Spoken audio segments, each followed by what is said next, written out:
Good morning and welcome to Rising. We have a great show for you today. I'm Amber Duke, back at the desk with Niall Stanage, the dream team. Exactly. I always look forward to our Friday conversations. Great to have you here, Amber. And as always, we have a lot to talk about. Yes, and I think our first segment is a lot of fun, so let's get right into it. Will the kids be all right? Well, there's been a shakeup at tech titan Elon Musk's DOGE. The Wall Street Journal released a report titled "DOGE Staffer Resigns Over Racist Posts."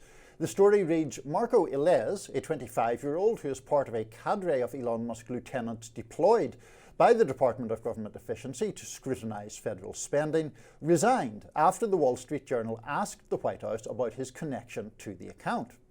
The Journal unearthed some tweets the outlet says are linked to Illes. The Journal says the now deleted account, called Null PTR, wrote tweets like this. Just for the record, I was racist before it was cool. You could not pay me to marry outside of my ethnicity. I would not mind at all if Gaza and Israel were both wiped off the face of the earth. Normalise Indian hate. On a lighter note, another one of Musk's hench boys is making the rounds in the news cycle. The reason? His name. Well, his nickname. Wired ran a profile on him yesterday titled, "A young technologist known online as Big Balls, who works for Elon Musk's so-called Department of Government Efficiency, has access to sensitive U.S. government systems. But his professional and online history call into question whether he would pass the background check typically required to obtain security clearances," security experts tell Wired. Yes, he goes by Big Balls. The experts' Wired site say that Edward Correstein, that is, aka Big Balls, could have trouble getting a security clearance due to his past, albeit brief, employment with Path Network. Wired reports that Path Network has hired a convicted cybercriminal and another hacker known as Charlamagne Tha God, who is a member of a hacking group called UG Nazis. Wired says there's no evidence Correstein crossed paths with them during his employment. According to Wired, some domains Correstein controls through his tesla.sexy.llc are registered in Russia, and that another domain had content in Chinese. Experts say this could also make it harder for Correstein to get a clearance. Here's a CNN clip last night that's making the rounds. So this is a 19-year-old high school graduate who has used the unfortunate nickname Big Balls online, so that would be one way that we could refer to him. He is now working at Musk's behest inside DOGE. Newsmax host Todd Starnes wrote on X, "The television network that employed Jeffrey Toobin is offended that Elon Musk employs a 19-year-old who goes by the name Big Balls." Musk himself chimed in, writing, "Personally, I voted for Big Balls." In response to Transportation Secretary Sean Duffy's tweet about DOGE helping with the aviation system, Vice Chair of the DNC, newly elected, David Hogg, wrote, "Yeah, let's let a 19-year-old who goes by Big Balls handle the situation. Very confidence-inspiring." Well, we got through the script at least without completely falling around with laughter, just occasional giggling. Well, I think that it's pretty... The Big Balls thing, I think, is indicative of this idea that there are very untested, unvetted people who now are in positions of genuine influence, particularly relating to having access to treasury systems. I do think it's kind of tricky discussing these two cases side by side, because ultimately whether a 19-year-old goes by a lurid nickname or not is a very different thing from the blatantly racist posts that are appearing on the account linked to, or however we're defining it, this guy who has now resigned and who the tweets have been deleted and he won't comment on what that was all about. I don't think racists should be, it's an appalling thing. There are appalling things that he appears to have tweeted, allegedly tweeted, and that's a problem. Yeah, he resigned, so that's that, I guess, on his tenure at DOGE. I think that there's been a lot of unnecessary fear-mongering from the media about DOGE's access to the Treasury system. Treasury Secretary Scott Bessent confirmed 3 days ago that they only have read-only access, so they're not in there changing lines of code or deleting programs or things of that nature. And so when the federal judge came out yesterday and limited them specifically to read-only mode, I was like, okay, well, that's already what they only had, according to the Treasury Secretary.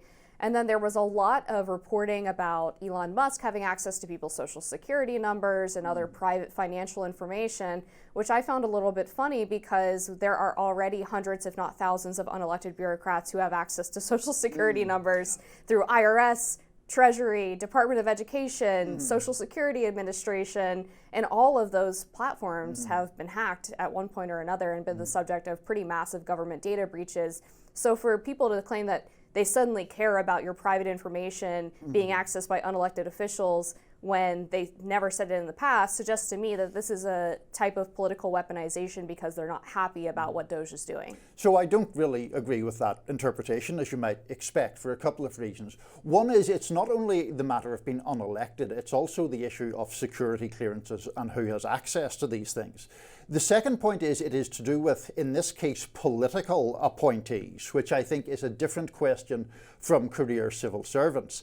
And on the read-only matter, I don't find that as reassuring as you appear to do. I take the point that if they have read-only access only, and there has been mixed reporting about that, it prevents them from changing code, but it is still having the capacity to read the information itself. The Treasury payment systems are responsible for around $1 or $2 trillion of payments every year. They at least potentially appear to have access to people's bank account numbers, to their tax returns and things like that. I am not reassured by Elon Musk or Big Balls or this racist tweeting guy having access to those kind of details. I guess my pushback would be that Scott Bessent, for example, is also a political appointee, right? He's unelected as well.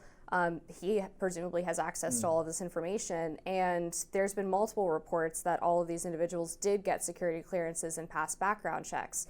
I mean, first with Katie... Well, there's a difference. A temporary security clearance, though, is by its nature a laxer thing than the vetting process that is normally undergone for a more serious security clearance. I mean, maybe, but according to CNN, a source told them that Musk himself has a top secret security clearance, which makes sense. The guy's been working on government contracts related to space travel, so I don't find that all surprising. And then the New York Times reported that everyone who has access to Treasury payment systems as part of Musk's team also passed background checks and obtained the proper security clearances. And Katie Miller, who's the spokesperson for DOGE, also confirmed publicly on the record that everyone has access to a security clearance. But the background checks themselves are, that was the whole issue in previous nominees from the Trump administration, including Pete Hegseth. The background check was commissioned by the incoming Trump administration, who defined the parameters of it, which is what Democrats objected to in Hegseth's nomination. So the idea that Katie Miller, of all people, says that someone has undergone a background check, again, I'm not reassured. But it's not just the background check, but she says they also have all the proper security clearances, which are commissioned by the government, not by Trump. Right, but they're done by the FBI, no? Right. Right. So in Hegseth's case, the argument was the administration had instructed the FBI what to look into and what not to look into. So when his ex-wife wished to contact them again, she was never... Right, but background checks and security clearances are two separate processes, right? And she's saying that they did both. And the parameters of a security clearance don't change based on who is requesting it. Well, to get back to the more flippant element of this, what do you think? Are you fine with Big Balls and his friends having this access? Yeah, I don't have... I would never begrudge anyone having a sense of humor. Fair enough. Well, there we go. On that. Buyout offers to federal workers on pause. What comes next? Well, we'll try to break that down for you next here on Rising. Thanks to a judge's decision, federal workers will have the rest of the weekend to decide whether to take President Donald Trump's buyout offer. The deadline was originally supposed to be yesterday, but now U.S. District Judge George O'Toole Jr. will consider Trump's initiative in a fuller hearing Monday. The buyout program is part of Trump and tech billionaire Elon Musk's effort to shrink the size of government. In exchange for resigning, workers who accept the offer may get 8 months of pay and benefits, not have to show up to work, and would be free to explore other job options. But 3 unions have sued the Trump administration over the plan. The unions argue that that plan is arbitrary and capricious in their words, and that it violates federal law. As of now, more than 60,000 employees have apparently taken the offer. Here's Press Secretary Caroline Leavitt commenting on the matter in late January. The union that represents federal workers, though, says this isn't a voluntary buyout. They say this is a purge of people that don't agree with the president. What's your response? That's absolutely false. This is a suggestion to federal workers that they have to return to work. And if they don't, then they have the option to resign. And this administration is very generously offering to pay them for 8 months. 6% of the federal workforce in the city actually shows up to work. That's unacceptable. Others, however, are pushing back and raising the alarm. He's tricked hundreds of people with that offer. If you accept that offer and resign, he'll stiff you just like he stiffed the contractors. He doesn't have any authority to do this. Do not be fooled by this guy. You were here before he was here, and you'll be here after he was here. In 1995, Bill Clinton actually offered buyouts to help reduce the federal workforce by about 273,000 people. He even had his own DOGE-style initiative with Al Gore at the head. Clinton released a statement during his time in office on the matter, saying, "For too long in Washington, we have had too many layers of bureaucracy, too many workers whose main job was to check on the work of other workers rather than to perform useful work themselves." As the National Performance Review noted, "We had good people trapped in bad systems. I promised to cut the workforce, and that's what I'm doing." Berkeley professor and former Secretary of Labour Robert Reich wrote on X, "To America's 2.3 million federal employees, don't accept a buyout. Neither Musk nor even Trump has the legal authority to make such an offer. And even if they did, would you trust them to follow through on it?" Author and podcaster Kira Davis said, "The federal jobs buyout isn't a threat, it's a mercy. Trump is giving questionable people a chance to get out before they get found out." So there's so many different elements to this, Amber. I mean, there's a question about the desirability of reducing the federal workforce for a start. But one thing that I'm curious as to whether we find any measure of common ground on is this idea that Congress has appropriated money to keep the workforce up and running. It has not provided money for this buyout, but Trump has decided that there will be that buyout. Does that give you any pause from a kind of a constitutionalist perspective? Yeah, I'm not sure what the legal parameters are here, to be honest with you, but my instinct would be that because Congress has appropriated money for a specific number of jobs in the executive doesn't necessarily, that it would be weird to me that the executive would not have the power to fire employees, to add employees as needed, so long as they are staying within the bounds of the budget provided to them by Congress. Yeah, I wonder about that. I know later in the show we're going to talk about USAID, which has obviously been essentially collapsed. I mean, we'll get into this in more depth, but it has gone from a 5-figure workforce to about 200 or 300 people. Now, Congress must have appropriated the funds to keep that department going at a far bigger staffing level, which has now been removed. That process seems to be playing out across the government at large. We certainly hear speculation that the Department of Education will be the next one in Elon Musk and President Trump's crosshairs. And I do wonder about the power to do it. And I think that feeds into the legal case that we're talking about, because obviously part of that is, does Trump have the actual power to use the money that he has promised people for buyouts? And if there's even a question mark over that, obviously people are going to be more reluctant to take the buyout if they're not assured of the payments. And sure, and if you compare that to Bill Clinton getting nearly 250,000 employees to leave the federal workforce compared to 60,000 so far who have taken the Trump buyout, I think that suggests that people are a little bit wary about it. I've talked to people who are career employees in the federal government who don't have any intention of leaving, but talking to their coworkers about the buyout, all of them have been a little bit skeptical. But I do agree with the underlying premise that this is very generous, right? I mean, this is an alternative to possibly getting fired if you're someone who has been caught trying to subvert the president's agenda, for example. So instead of getting, canned with nothing, you get 8 months of pay and a free vacation. Yes, except your hypothetical assumes that people have been caught subverting the president's agenda as opposed to just doing their job regularly and getting caught in the targets of somebody who wants to vastly undermine the scale of the federal government. Maybe. I mean, either way, the executive has the power to decide who works for them, right? Well, it does, and that gets us to the policy element of it, which I suspect we will pretty vigorously disagree on, because obviously Trump was elected in part to reform the federal government, and there's no question about that. But the wisdom of doing that in many ways seems fairly questionable to me when you look at some elements or some agencies that suffer from actual staffing shortages. So in the case of the VA, for example, the Inspector General had a report last year, almost 3,000 VA medical facilities across the country were suffering a shortage of staffing, of operational staffing. This, I'm not going to go through every department, of course, but the Social Security Administration serves about 72 million people and has recently been at a 25-year low in terms of staffing levels.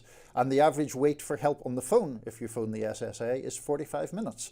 So when that is the status quo, the wisdom of making these kind of scything cuts seems very dubious to me. I suppose that my reaction to that is, do higher levels of staffing necessarily ensure greater government efficiency? And I just don't agree with that fundamental premise.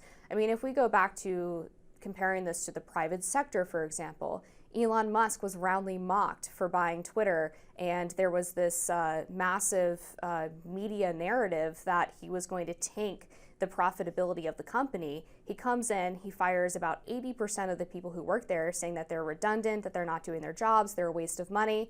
And everyone thought, how the heck is Twitter going to run with only 20% of the staff?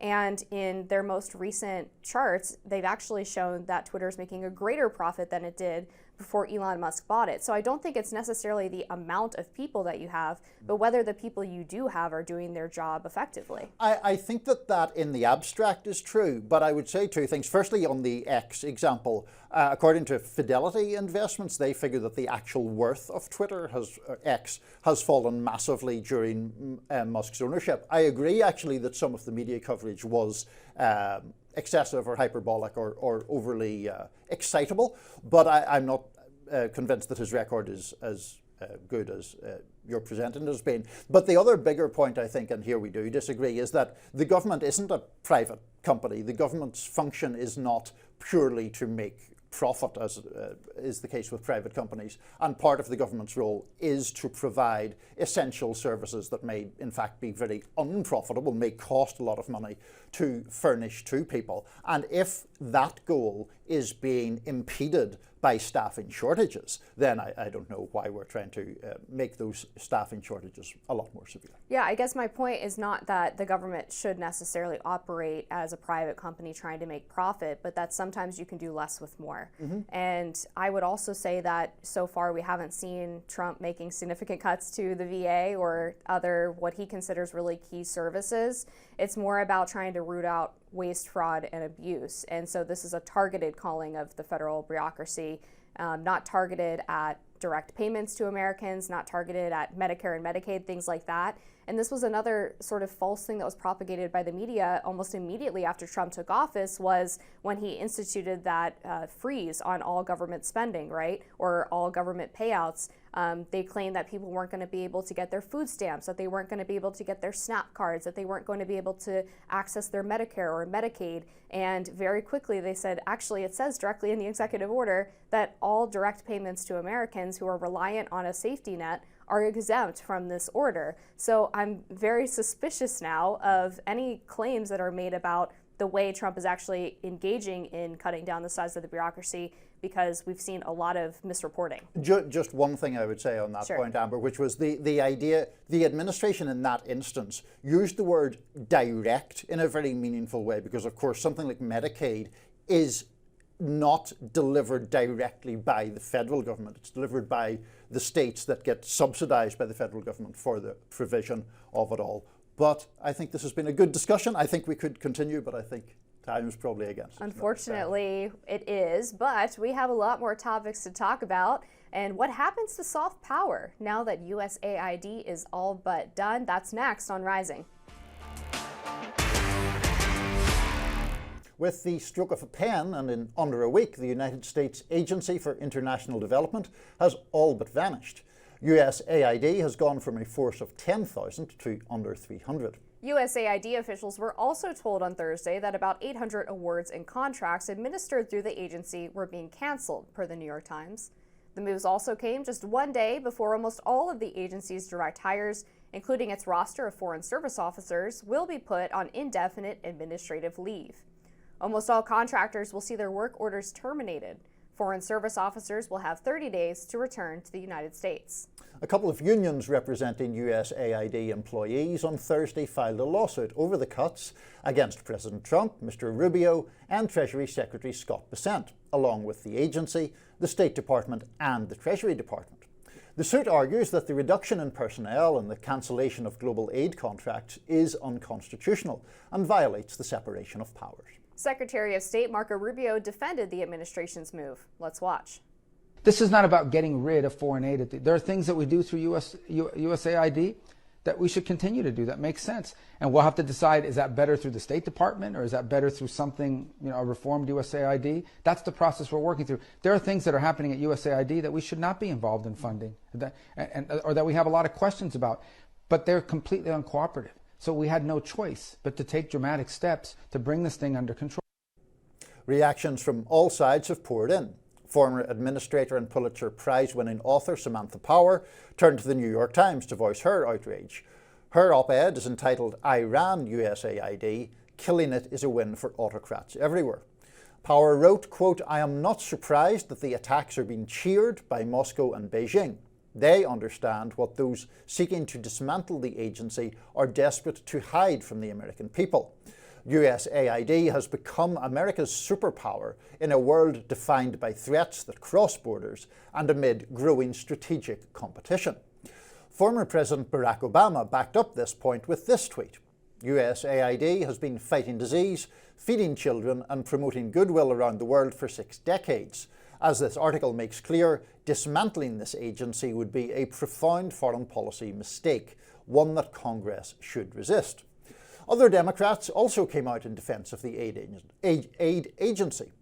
Senator Chris Murphy spoke to CNN and said this. What the Department of Defense routinely says is that if you get rid of USAID, you have to buy us twice as many bullets. Because USAID tries to combat instability around the world, tries to prevent civil conflict that would draw the United States into war. So when USAID disappears, it puts our military members at risk.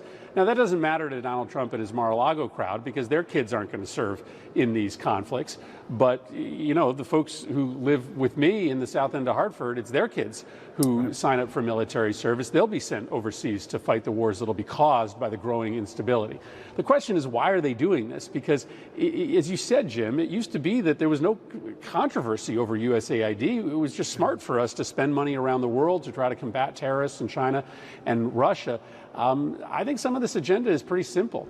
The biggest beneficiary of USAID disappearing is China, because China now doesn't have anybody contesting their non-military influence around the world. Elon Musk has huge business interests in China. He sells more cars in China than any country except for the United States. He makes half his cars in China. He's got big issues that are open with the Chinese government. China delights at the disappearance of USAID, and that may benefit Elon Musk's bottom line. Elon Musk posted on X earlier this week that USAID must die. Conservative influencer Michael Schellenberger had this to say earlier in the week. "It's outrageous Trump shut down USAID, say leaders of the foreign policy establishment. It's not. Voters elected him to dismantle rogue deep state agencies like USAID, which turn the tactics of censorship, regime change, and counterinsurgency against the American people." This is not the first time an administration has tried to shrink USAID. Under Democratic President Bill Clinton, his then Secretary of State, Warren Christopher, proposed a plan to eliminate the independent agency, and its duties would then be absorbed by the State Department to reduce redundancies. Conservative Senator Jesse Helms lobbied hard for this move at the time. In the end, the administrator, Brian Atwood, threatened to quit, and that was apparently enough for then Vice President Al Gore's Reinventing Government team to leave it alone. So I suspect we'll have sort of a philosophical difference here, I think Amber. so. I will listen to what you have to say about reducing government costs and all of that. My basic argument is that the United States has a legitimate self-interest in fostering stability, in fostering goodwill, in not leaving the field, so other adversarial powers like China can come in and essentially buy influence in other places, and that therefore there is a absolute validity to the broad themes of what USAID does, even if there are instances where it could be more efficient, as Samantha Power acknowledged in that op-ed. I'm sure you have a different view. Yeah, I'm supportive of USAID providing humanitarian aid, but unfortunately, I disagree fundamentally with the idea that they have been promoting stability around the world, especially when you look at the reporting of people like Glenn Greenwald or Mike Benz, who used to serve in USAID, who have made very clear that a lot of these so-called soft power operations are fronts for the CIA. When the CIA determines that an operation is too dirty, that even they can't have their fingerprints on it, they go through USAID, they use their broad pool of money provided to them by Congress, and in some cases they use these operations, like some of the things that have been criticized for being wasteful spending by the current administration, to recruit local political activists to take on regime change measures, to go against stability through the form of taking out elected governments. So the idea that USAID is like the only thing stopping the US from going to war in some of these regions, I think is fundamentally flawed. Well, I haven't read the Greenwald reporting or the other person that you mentioned. I am inherently skeptical of the kind of Schellenberger, it's the deep state trying to kill us all kind of approach. But I do think that there is an issue in USAID and in general in these debates about information being presented in a way that is somewhat disingenuous. So, for example, the White House Press Secretary Caroline Leavitt had this list that she considered to be wasteful spending. And there were a number of items on it, which I just took the top 6 or 7. So just to take one as an example, she complains, in her terms, about $500,000 being spent for a group that wanted to prevent or solve sectarian violence in Israel just 10 days. The money was given just 10 days before Hamas's October 7th attacks. Now, the money was given to a group in Israel, in the city of Lod, actually. So why the implication is given that it was a waste because Hamas attacked 10 days later is just doesn't make any sense to me. And secondly, that group talks about promoting peace from the grassroots up, which is presumably what we actually want to be doing in that or any other region, given that it's $500,000 being spent here as part of the promotion of that effort, and $18 billion spent by the Biden administration in just the first year since the October 7th attacks, when it all flared up. There are a number of different examples like this, where Leavitt said, for example, that there was $6 million spent to promote tourism in Egypt. And when you look at the actual grant, it was to increase educational opportunities. And there is obviously a linkage between lack of opportunity, poverty, etc., and instability. And the United States, as I say, has a legitimate interest in trying to prevent those things. But the question then is, what education are we talking about? Is it things that most Americans would consider actually useful, or is it awash with DEI and LGBTQ initiatives like a lot of these grants were, like $39,000 for a book festival seminar about gender identity, or $48,000 to educate Polish youth on how to be LGBTQ, $70,000 to promote DEI in Ireland. I mean, these things are by definition wasteful spending. And when you're talking about American soft power, I think it's fair to say that what USAID is spending its money on in promoting certain American values abroad should be consistent with the administration's foreign policy, which is why it makes sense to me to move USAID closer under the State Department so that the Secretary of State and thereby the executive have more discretion over where that spending actually goes. And really, this is Congress's fault if we really look at it, because Congress gives a lot of money to USAID that does not specifically state what programs it is to be used on. They explicitly give a lot of discretion to the executive. Byron York, who is the chief political correspondent at the Washington Examiner, has been covering Congress for a long time, points out Congress does not specify every line item of USAID or state spending. In some areas, it gives them big chunks of money and gives them discretion on how to spend it. So that means Trump does get to decide whether or not these programs are consistent with his view of foreign policy or the view of American foreign policy. Well, first of all, on the issue of congressional line spending, I'm very glad that Congress does not allot every single grant. I do not expect a congressman representing anywhere in the United States to be the best person to adjudicate where money should be spent in Guatemala or Somalia or anywhere else. So I think it is appropriate that that responsibility should be devolved toward people on the ground. That's why USAID, in addition to its American employees, has a lot of local employees as well. Also, in relation to, looking at this grant or that grant, $48,000 was one of the grants that you mentioned. I mean, that is such a minuscule amount of government spending. I have bigger ones if you want to. I know, I'm sure you do. But I mean, the point is that to look at every single example of government waste, we would obviously be looking at all of the departments, very much including the Department of Defense and other places that are, I think, less alluring targets for conservatives a lot of the time. You could save these kinds of sums very easily. And the argument from the Elon Musk and Trump wing is, let's just trash the entire agency. Let's just get rid of it, essentially. And I think that that is a foolhardy measure that will have detrimental effects on the United States itself. Well, I mean, 48,000 isn't a lot, but 20 million for an Iraq Sesame Street show is. Well, 5 billion in 2014 to ignite riots in Ukraine is a lot of money. And I think it is fair for Caroline Leavitt to point out the fact that we've spent millions, if not billions of dollars on supposedly promoting peace in the Israel-Palestine conflict and have gotten effectively nowhere with that goal. So I think that is a waste of taxpayer money. And I disagree that Congress should devolve responsibility for this spending to the executive, because this is the whole reason we're having this debate is because the aid and where it goes changes over from administration to administration. And people don't like now that there's a Republican president who has different policy priorities than they do and doesn't want to export left-wing social engineering to the rest of the world. But the same thing would happen then when Congress flipped, though. Right, but Congress is elected, right? And so we're giving all this authority to unelected bureaucrats. At least that's how it was under Samantha Powers as USAID. I think that if the executive is going to have control over these grants, then they should have a stronger hand in actually determining where they go, rather than leaving it to unelected officials within USAID. But if Congress were to do this, people could vote directly for their representative that they feel is going to have the most judicious use of their taxpayer dollars. But Congress doesn't want to do line items for USAID, not because they think that the USAID bureaucrats have this amazing expertise that they can't possibly understand, and only the USAID experts know how great Sesame Street in Iraq is, but because they don't want to have responsibility when they are going up for re-election for funding these specific programs. The Sesame Street funding was intended to promote a program that would teach young Iraqi children the values of tolerance toward people of other religions and other religious sects. And I think that's an excellent idea.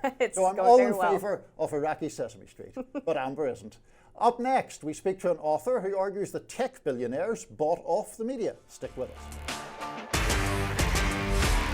If Donald Trump was the winner in 2024, tech bros had to be runner-up. In his new book, Owned, How Tech Billionaires on the Right Bought the Loudest Voices on the Left, author Owen Higgins examines how the cabal of tech billionaires' collusion with heavy hitters in journalism paved the way for a whole new media landscape. And joining us now to dive in beyond the cover of his book is Owen Higgins himself. Welcome, Owen.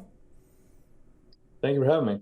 Great for you to be here. So I think the best place to start is just give us the summary of what the thesis of this book is. I know some of the tech bros you have in mind. I know some of the voices on the left you have in mind, but just tell us what the book is basically about. What case are you making?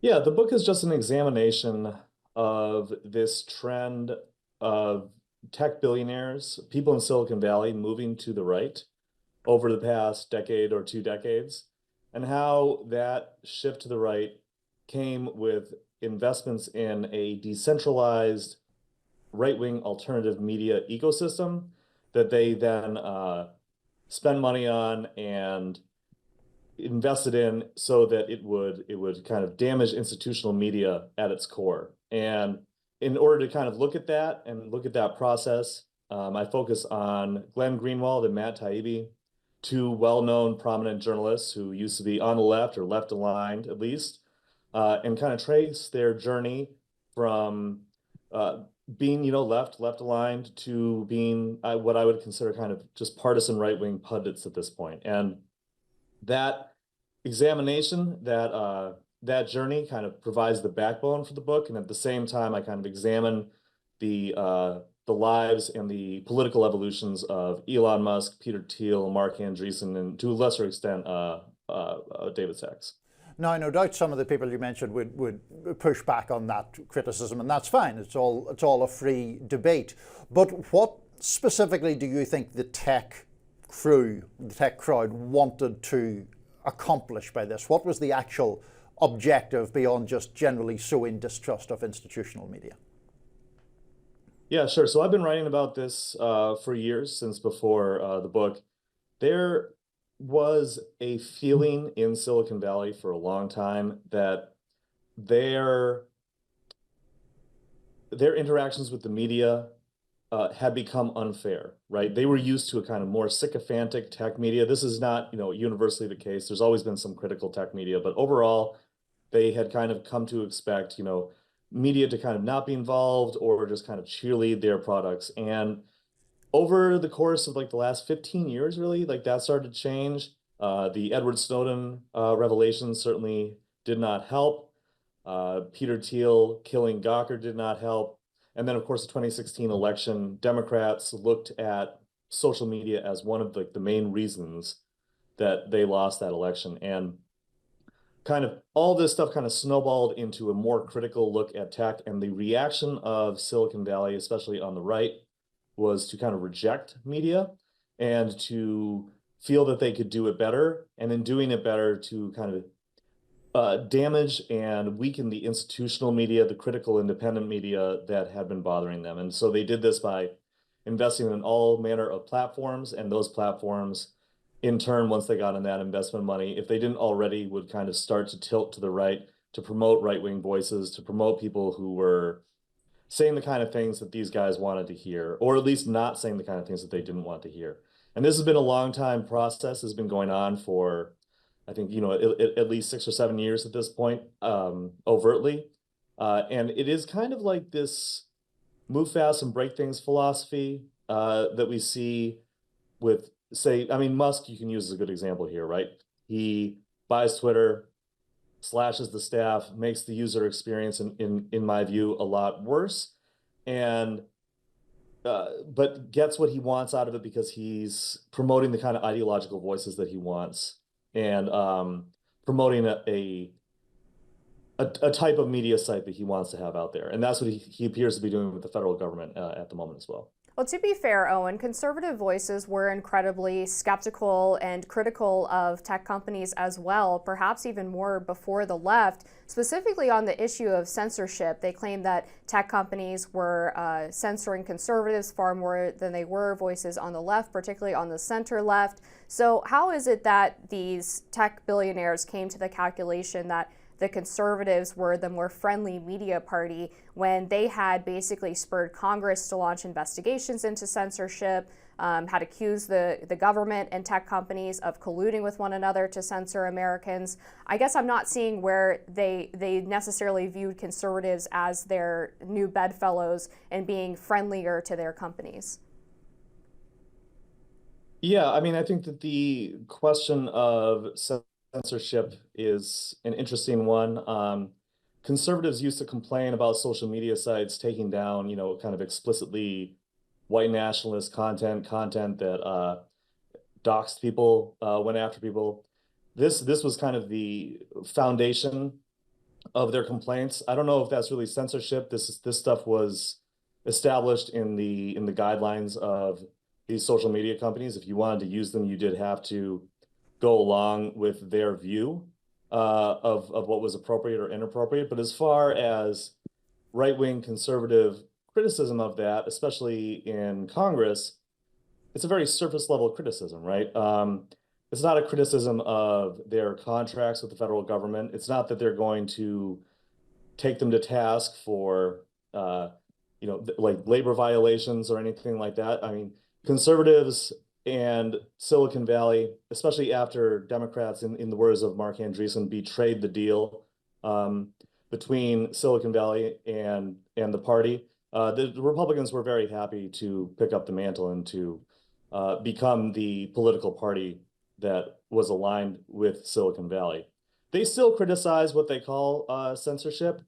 I think that Elon Musk's his tenure as leader of Twitter has seen a lot of censorship. It just hasn't been the kind of censorship that the right doesn't like. It's censorship of people that he doesn't care for, suppressing links from sites that he doesn't like, taking down accounts that criticize him, taking down news articles that identify legal adults who are working for his DOGE thing there in the federal government. So I think the concerns about censorship are a little overblown from the right, but again, this is a surface level criticism. This is not a criticism that actually affects their material interest. Well, there was confirmed censorship that was exposed during the Murphy v. Missouri case that was explicit viewpoint discrimination, not just people violating terms of service and then being upset that their accounts were suspended. I mean, there were conservatives who were suspended writ large for saying that journalists should learn to code. There were people who were censored for saying that COVID came from a lab leak in Wuhan, or that vaccines didn't stop you from getting or spreading the virus, all of which turned out to be true. And Senator Josh Hawley, who's a Republican, was one of the first to create a coalition with people like Elizabeth Warren to break up tech monopolies. So, I mean, can you speak to those issues? And I guess, again, I'm not really getting the point that conservatives were necessarily friendlier to tech at this junction where they started raising concerns about media bias. Well, I mean, again, I think that these are surface level criticisms that they're making. Hawley, moving to break up the tech companies under Warren, sure, like that's a good thing, but that wasn't really going to go anywhere. So I don't know if that's really an example of the right making a actual intervention into Silicon Valley to actually damage their interests. But yeah, I mean, sure, okay. So there are some instances of people on the right, criticizing tech. This was a while ago. At this point, I think that the Republican Party and Silicon Valley are pretty much intrinsically tied to one another. You can just look at who was on the dais at Trump's inauguration, and it's not like Silicon Valley was this liberal paradise for Democrats before this. I mean, Silicon Valley had people who supported George W. Bush and George H.W. Bush, Ronald Reagan. It's not as politically homogenous as you might think. The staff tend more toward the liberal, but the people who are in charge can be quite right-wing. Like Peter Thiel has a decades-long conservative project. Mark Andreessen has been on the right for quite a while. Elon Musk has gone to the far right, I would argue, but he's been a little more flexible and fluid with his politics, as has Mark Zuckerberg. But at the end of the day, these guys are interested in their bottom line and whoever's going to help them with that. Owen Higgins, been a great conversation, really fascinating stuff. If people want to know more, they should read the book, Owned. Appreciate you joining us on Rising. Thanks so much. Another day, another rant from Democratic strategist James Carville railing against his own party. Here's Carville on his Politics War Room podcast yesterday. The first one is some Democrats, some progressives in New York, are advocating for bereavement pet leave. Okay, so in other words, if your cat dies, you get 3 days of paid leave. In the entire history of the United States, let me tell you something, a sentence that has never, ever, ever been uttered. Well, Martha, Fido died, so I can't bale the hay today. I mean, come on. Carville also took issue with what outgoing DNC chair Jamie Harrison said during a committee meeting. On the show, Carville read a portion of an article from The Atlantic titled, "The Democrats Show Why They Lost." Carville read, speaking to the Democratic National Committee, which met to select its new leadership this weekend, the outgoing chair, Jamie Harrison, attempted to explain a point about its rules concerning gender balance for its vice chair race. The rules specify that when we have a gender non-binary candidate or officer, the non-binary individual is counted as neither male nor female, and the remaining 6 officers must be gender balanced, Harrison announced. Here's Carville's reaction. Did I just read this?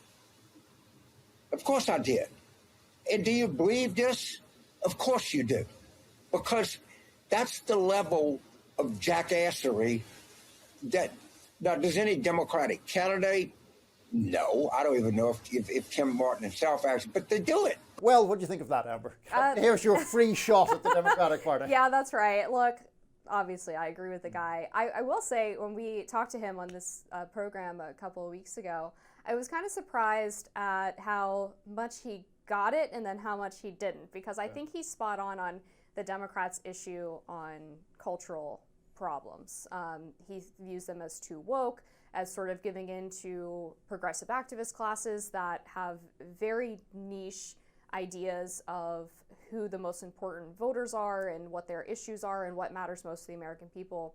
But he also talked a lot about sort of framing Trump as a threat to democracy, which voters really rejected in November.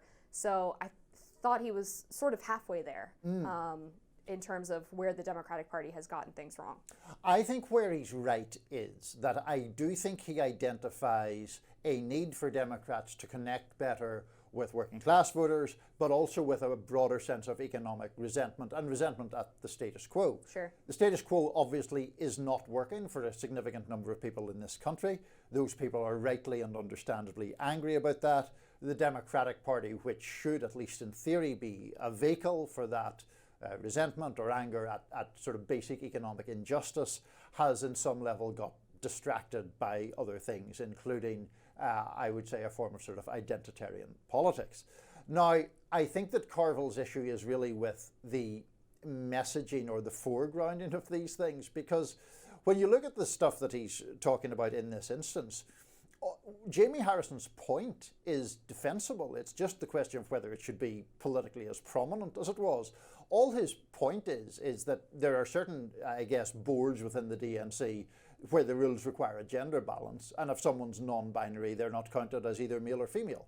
Okay, I mean, that's fine. Like, there are non-binary people out there. It seems perfectly fine that they shouldn't be counted as adding to the male membership or adding to the female membership. I know there's a separate question about whether there should be gender balance on committees and all of that, but it's not an inherently nonsensical point. As to the pets, I'm not sure exactly where James is getting the pet bereavement thing from.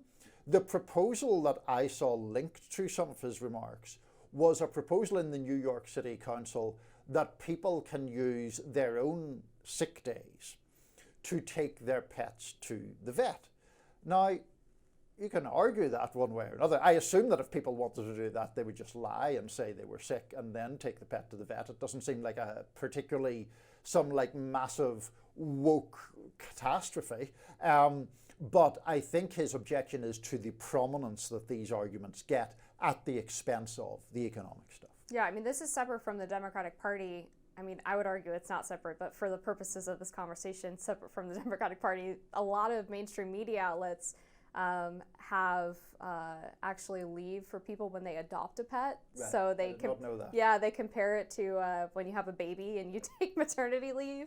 You get pet adoption leave. Okay. I mean, that's kind of insane to me. But we obviously disagree on the non-binary issue, which is probably a separate debate as to whether or not non-binary is even like a real category. But I would say that we do disagree on that. But anyway, yeah. go ahead. The DNC's whole leadership election was really strange, and there were a lot of videos that came out that could have been parodies of what the right believes liberals and progressives are talking about, where instead of giving speeches about why they should be elected chair and why they are the best person to run the DNC, you have people doing sing-alongs of "We Shall Overcome," and you have David Hogg, of all people, elected to vice chair, who is one of the more woke individuals in terms of activism within the Democratic Party. They start their hold on just 1 second on the David Hogg thing, because obviously arguing from your perspective, it's if someone's one of the more woke people, that is automatically bad. I think most people in the general public associate David Hogg with the terrible gun massacre at the school in Florida and the debate that then ensued and continues to roil American life about gun control. So if he's woke, if you want to use that word, it doesn't necessarily obviously unrecommend him to the Democratic Party or to people of a more progressive perspective. Well, he has said that there should be fewer white men in leadership of the party, and then himself as a white man ran for leadership. So I find that a little bit troubling. I don't think very many people actually take his activism seriously, even if they recognize that going through a tragedy like a school shooting is obviously horrific. I think they take his activism very seriously on the gun issue, but anyway, go ahead. Oh, I disagree with that entirely. I don't think Americans view him as a serious voice, but we'll agree to disagree on that one. And then they started off their entire meeting with a land acknowledgement of basically apologizing that they were even having this conference on land stolen by Native Americans. I mean, all of this being sort of front and center and publicly accessible to people who are watching this leadership battle play out are going to point at that and say they haven't learned anything.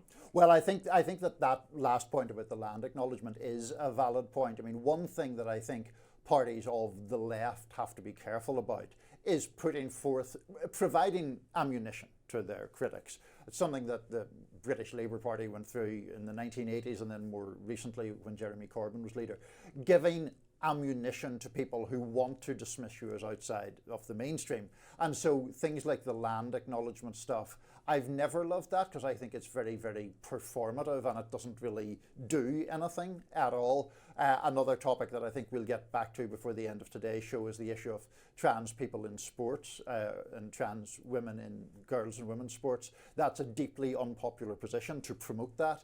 And I think that in doing that, you are instantly placing yourself on the wrong side of public opinion, and then you risk alienating the public for things that you're actually on the right side of public opinion for. Yeah, I mean, if you are looking at the current political dynamic where Trump has managed to put himself on the 80% side of an 80-20 cultural issue. To the trans sports. Sure, or I mean, the idea of allowing children to undergo gender-affirming procedures. Why would you willingly put yourself on the 20% side of that issue, especially when if you talk to a lot of these Democrats, they'll tell you, like, we're not really sure about this stuff, but the activists in our party are so passionate about it that we feel like we would lose them if we didn't go along with this. And so that's sort of equally problematic as them taking these positions publicly is whether or not they actually sincerely hold these views. We have found common ground at last, Amber. So there we go. You would do it at some point today. Will the CIA ever release the remaining files on the assassination of JFK? Well, we'll find out next. Stick around. The JFK files are still in limbo. Yes, President Trump did sign an executive order 3 days after taking office, demanding the full and unredacted release of those documents. But don't hold your breath. Experts say it'll be a while before the public gets a glimpse. The secretive documents have, of course, been a source of intrigue and conspiracy theories about the death of the 35th US president. And they've become a hot potato tossed from President Trump during his first term, then to President Biden, and now back to Trump. So Trump has directed his Attorney General, Pam Bondi, and Director of National Intelligence, presumably Tulsi Gabbard, to make it happen. Trump's January 23rd order specified the pair to give him a plan in 15 days. That deadline, though, has come and gone. So, will we actually get to see the JFK files? Well, here to weigh in is Jeff Morley, editor of the JFK Facts on Substack. Jeff, welcome. Thanks for joining Rising. Thanks for having me. All right, so what are we to make of this delay? Obviously, there's the assumption that there's probably a lot of sensitive material in these documents. I imagine quite a bit of it will be redacted. Do you think we will eventually get to see these documents related to the JFK assassination? I think so, but I agree it's going to take a while. So today is the deadline. We could hear something later today, and a frequent tactic of the White House when they face putting out bad news, they do it late on a Friday night, the Friday night news dump. So it's possible that we'll get that. But they also do have a legitimate excuse. Tulsi Gabbard has not been confirmed. She's been known to be outspoken on the issue of JFK files. I assume she wants to be in on the writing of the plan. And so they could just push until they have a director of national intelligence. So we can also be sure that while that happens, the CIA is mounting a rear guard action to prevent disclosure of material that they don't want disclosed. And if anybody thinks that because Donald Trump wrote some words on a piece of paper, the CIA is going to change the behavior, that they've exhibited over the last 62 years. That's not the way the CIA works. They are going to try and dodge and minimize this. So I would assume that there's also some struggle going on behind the scenes. And Trump's advisors themselves may differ because they do face some hard issues in declassifying very sensitive CIA operations. I think that's a great point, Jeff, because every time this topic comes up, there's this suggestion that we're finally going to, find out the truth. And of course, the mere disclosure of documents doesn't necessarily do that, especially if they're very heavily redacted. But in terms of, for people who don't, follow every single aspect of this since 1963, what kind of things might we be looking for if we're being kind of optimistic about the level of disclosure? What are the kind of specific issues regarding the Kennedy assassination that we'd be looking at?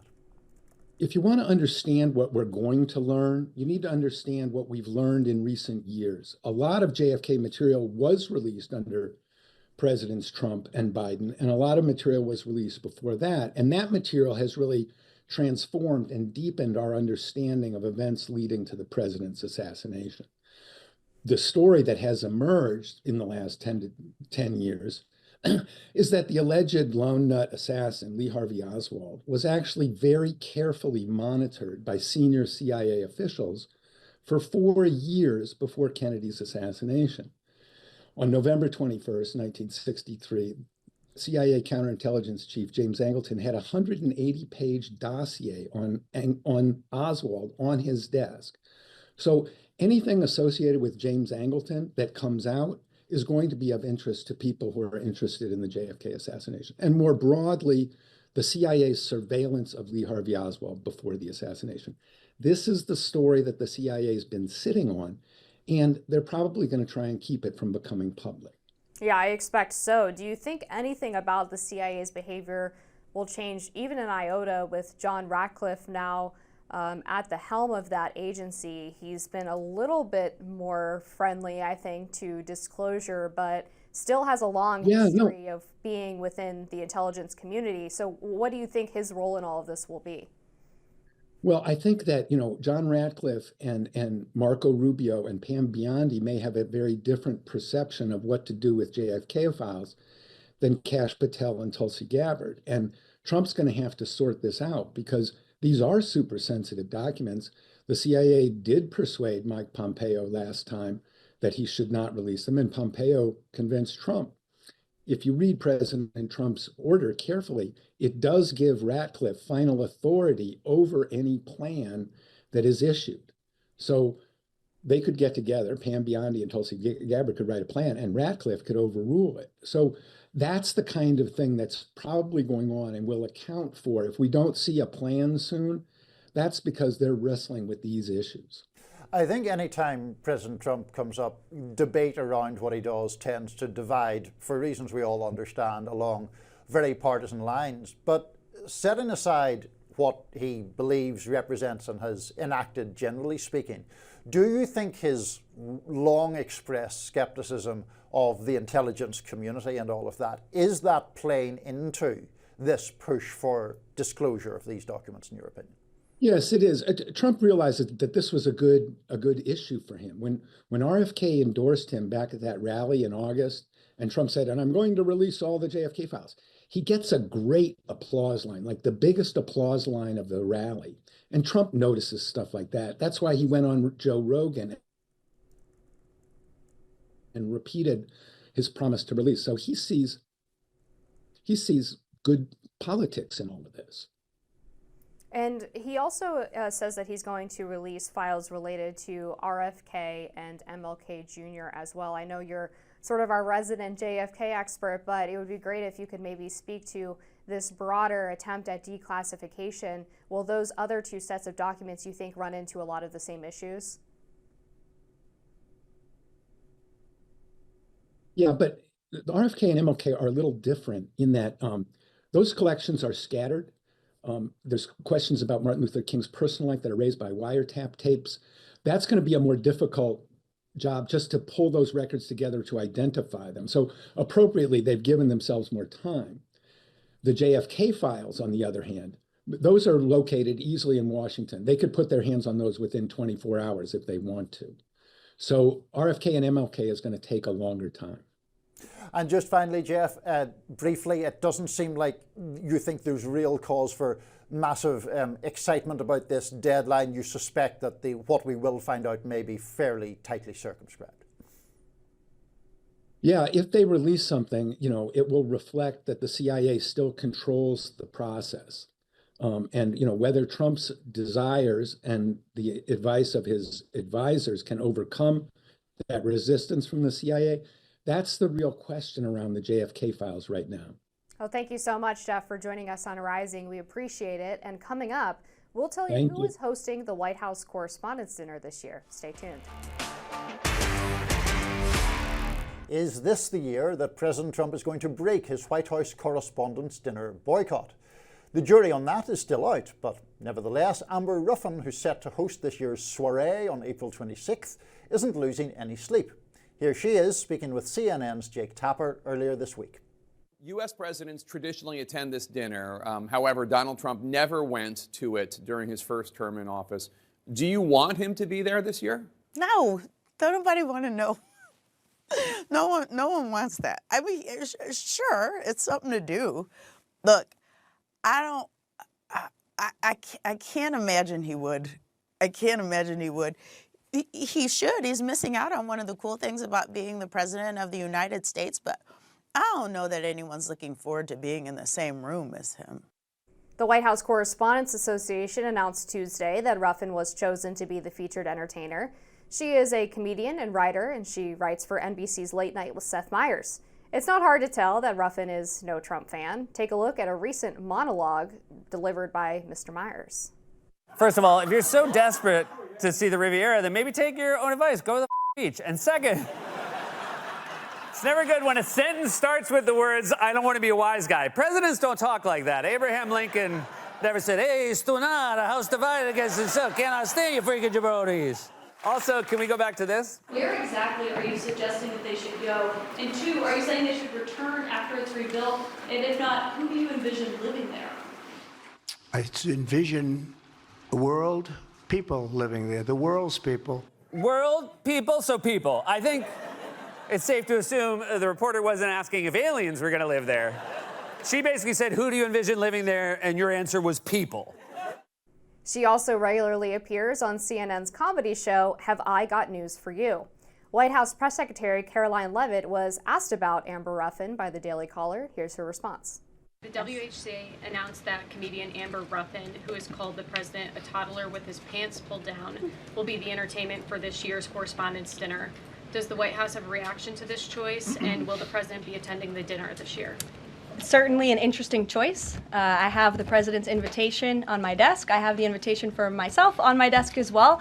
Haven't talked to the president about it. When he makes his decision, I will let you all know. But definitely an interesting choice of the comedian. I'll talk to the boss about it and see what we decide. The White House Correspondents' Dinner dates back to 1921, and it was meant to bring journalists and administration officials together. But in recent years, it's become a star-studded event dubbed Hollywood on the Potomac, or even Nerd Prom for the journos in Washington. I'm not a huge fan of the White House Correspondents Association dinner. I have surrendered my principles and gone the past couple of years. I had declined previously. I don't like the concept of it. I don't like the coziness of it, and the message that we're all in this together. We're all pals once it gets to 5 o'clock or whatever. I just don't think that's the appropriate posture for journalism. But friends of mine were going, so I went. But Amber Ruffin, I don't have strong feelings on. Good luck to her. What do you think of all this? I think it's an interesting choice, to echo Caroline Leavitt there from the WHCA, of having someone who, I watched some of the videos on her Instagram account from this comedy show she does at CNN. She's pretty hostile to the president. And I think if the sort of crux of the dinner, if the point of it is to show that we can all get along between the administration and journalists, even after doing our dogged reporting, I'm not sure that choosing her specifically sends that proper message, but the WHCA has chosen other comedians in the past few years who have been not so polite to the president. I mean, Michelle Wolf obviously caused quite a conservative outrage over her comments about Sarah Sanders' eyeliner and things of that nature. So I'm not super surprised by it. I wouldn't expect Trump to attend. For a bit of biographical detail, I had a very long argument with my then girlfriend about that Sarah Sanders crack, and I was on your side. I thought that was mocking Sarah Sanders's appearance at the time, and my then girlfriend thought otherwise. But look, the point about it is, I don't necessarily think that it is very, I don't really have a problem with a comedian at the dinner being adversarial. There was a very famous one, and I'm showing my age here, when Stephen Colbert, prior to his Late Show tenure, did one when George W. Bush was president, and it was very, very cutting. And I thought that worked fine because it became a much more pointed satirical thing, and that then gives it more edge and more humour and more excitement. I think there's a tendency sometimes to fall into this middle ground where it becomes almost like a roast. It's like things that are said that are sort of mildly rude, but not so much as to cause any real offence or to make any particularly sharp point. And so if Amber Ruffin wants to take the fight to Trump, then good luck to her. Whether he wants to attend or not, that's a matter for him. But I think that it's actually fine if there's a bit of edge to these things. Yeah, I mean, comedians obviously are allowed to make fun of whoever they want to. I think the dinner tends to work well when the comedian goes after both the administration and the journalists in the room, because I think that they're equally as deserving as mockery for a number of reasons. And it can be fun when everyone is involved in the joke and everyone is getting roasted. If it's only going to be directed at just the president or his cabinet members, then it feels like the journalists who are supposed to be, yes, covering the administration in the sense of holding power to account, but also not being outright biased or I would say hostile towards the administration. You should be covering them fairly as well. And so when you have what is sort of overwhelmingly a liberal press pointing fingers at the president and laughing along with this comedian who's only going after him, that feels a bit self-serving. And so I hope that when she takes on this task, she's able to be an equal opportunity offender. Fair enough. I would like to point out before we finish that conservative voice Amber Duke seems to be much more of a fan of the White House Correspondents Dinner than I've never been. I am. Oh, you haven't? No. Maybe that's why you're a fan. Maybe you'll go. I wouldn't say I'm a fan. Okay. I agree with your criticisms of it. Okay. I think it's very odd that they try to play Friends after a lot of the reporting that they do. I think it's overpriced. That's why I haven't gone. Fair enough. Up next, Charlamagne Tha God agrees with Trump. We'll explain that to you next. Stick with us. Host of The Breakfast Club, Charlamagne Tha God, Thursday gave a thumbs up to one of President Trump's executive orders. Let's watch. Not gonna get any complaints on me about that. I can't even believe that had to be signed because it have never been a thing. I totally agree with that one, but I'm not gonna let that distract me from the fact that Elon Musk literally controls how the federal government pays people. Let's stay focused. Yeah, I would say that too. I always go back to that one swimmer that as a man, the swimmer was like in 400th place, and then when she trans to a woman, was in first place, and how sad all those parents were because their daughters were training and felt like they were cheated. And here's President Trump right before signing the order in question. Let's watch. We will defend the proud tradition of female athletes, and we will not allow men to beat up, injure, and cheat our women and our girls. From now on, women's sports will be only for women. Invade your locker rooms. You will be investigated for violations of Title IX and risk your federal funding. The National Collegiate Athletic Association, or NCAA, on Thursday changed its policy only allowing athletes assigned female at birth to play in their sports. NCAA President Charlie Baker said in a statement, "We strongly believe that clear, consistent, and uniform eligibility standards would best serve today's student athletes instead of a patchwork of conflicting state laws and court decisions." The NCAA has some 1,100 member schools with more than 500,000 athletes across the United States. I think Charlie Baker has previously said he's only aware of 10 people who identify as transgender among that vast bulk of people. But, as you know, I do not subscribe to the most pro-trans elements of this issue. I think that the people who do support that, particularly within the Democratic Party, have got themselves on the wrong side of the issue, not just in terms of the popularity of the proposal of allowing trans people to play in women's and girls' sports, but on the topic of basic fairness. And it came up in the Charlamagne discussion there, where there was the talk about how do parents feel, in particular, if they have a daughter competing. We all understand, you and I both played and still play sports. We know that at whatever level you're at, there's a lot of time devoted to it, there's a lot of energy, there's a lot of dedication devoted to that. And for the parents of girls, it has to be pretty galling to see them outperformed, in inverted commas, by someone who has been born male. Yeah, I mean, I can't imagine, putting all of this time into my craft and angling for a scholarship or trying to win a state championship and potentially being boxed out by someone who has a biological advantage that is essentially insurmountable. It is a question of basic fairness.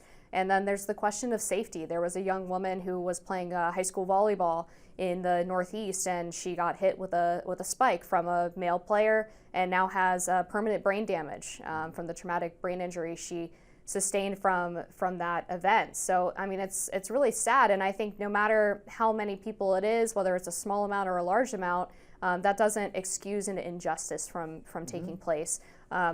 One of the other big issues involved in this has been the locker room and bathroom questions. There's a story this week that came out that in an Arlington public school in Virginia at Washington and Liberty High School, they have a pool that is sometimes accessible to the public for swimming laps, things of that nature. And there was a registered sex offender who was a man who identified as a woman who was able to access the girls' locker room and apparently exposed himself to the young women there. And amazingly, there were actually parents of Arlington, in the Arlington public school system, who defended the district's transgender policy and said that this had nothing to do with the guy being trans. But it obviously did, because that's how he was able to access the women's locker room in the first place. So it is very disturbing. I think, to your point about the basic facts of the matter, the Democrats are wrong. They're very wrong on the optics as well. I mean, to give Trump this video of himself surrounded by girls of all ages in their sports uniforms, cheering him on as he grants them protections for basic fairness, I just don't know how you get that issue so wrong. Yeah, I think that perhaps to answer both those points in one, in a sense, whenever you referred to the incident in Arlington, and I've had concerns for a long time about issues like, shelters for women who have suffered domestic abuse, yeah, whether or prisons. Or prisons where someone can get into those having male genitalia but claiming to be a woman or identifying as a woman. It just seems to me that people who advocate for the rules that permit that are just overlooking the basic fact of human experience that people with malevolent intent will use rules to their own advantage if they can. And so I think it gets confused, because we were briefly discussing earlier the fact that I do think transgenderism is a thing. I do think that people do feel that they inhabit the wrong biological body. I have compassion for those people. But the question is how you uphold the dignity of those people in a way that does not endanger other people. Obviously, if someone with male genitalia is getting into women's private spaces and exposing that, then that's a problem. Yeah, I mean, there's this fundamental idea that in order to protect trans people, that left-wing activists believe you have to then marginalize women as a result and take away their dignity, their safe spaces, or their ability to be who they really are. And so you're basically upholding the quote-unquote rights of a few at the expense of the many. And that's where this issue to me has gotten so backwards, especially when you look at the term that's been used to describe feminists who take issue with this, TERFs, right. Trans exclusionary radical feminists. I don't think it's really radical at all to say that women deserve their own private spaces just as men deserve their own private spaces. Yeah, no, and I think all of that has been a problem. As to the politics of it, I was looking at a poll from Gallup earlier, which indicated that on the sport issue, the share of Americans who believe essentially in Trump's position, in other words, in the position that people should only be permitted to play sport according to their gender at birth, has actually increased slightly in the past couple of years. It's now about 70%. The people who say that you should be able to play on any team depending on how you identify is down somewhere in the 20-25% mark. So that, to me, speaks to the fact that a lot of people, regardless of, many liberal people or people with a general liberal mindset, still have huge problems with that because of the issue of fairness that it raises. Yeah, and I would also give a lot of credit to conservative activist groups around this issue who have done a stellar job on the messaging of this and holding up these women who have had opportunities taken away, whether it's Riley Gaines, Paula Scanlon, etc. Places like American Principles Project, the Riley Gaines Project, Independent Women's Forum have been really hammering this because it is such an obvious political win for them and really helps, I think, delineate the cultural issues down to something very, very basic. And they have really nailed this, I think, and that's one of the reasons why you're seeing those numbers shift is a combination of awareness of the issue, but also maybe a greater understanding of the issue and really what the basic problems with it come down to. Yeah, I mean, I think that I have mixed feelings on that topic because I sometimes think it is an issue that gets elevated disproportionately given the relative infrequency of where these disputes actually break out. But that doesn't get away from the fact that the popular opinion on this topic is very clear and does not appear to be shifting to the most progressive side. Sure. All right, another area of agreement, and it's a good one to end on. That's going to do it for us today on Rising. Be sure to like, share, and subscribe so you never miss any content. And for those of you who like to listen while on the go, we are now available anywhere you listen to podcasts.